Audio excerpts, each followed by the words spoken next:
Hi అండి, hello. వంకాయ tomato curry చాలా సూపర్గా ఉంటుంది. దీనికి కావాల్సినవి 2 ఉల్లిపాయలు, 2 పచ్చిమిరపకాయలు, 2 టమాటాలు, 2 వంకాయలు, అన్నీ 2 చాలు.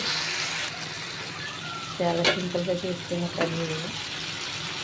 టేస్ట్ అయితే సూపర్గా ఉంటుంది.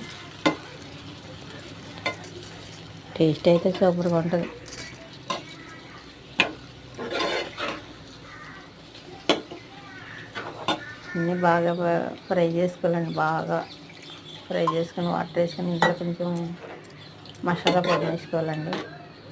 చికెన్ మసాలా పొడి వేసుకున్న పర్వాలేదు, గరం మసాలా వేసుకున్న పర్వాలేదు.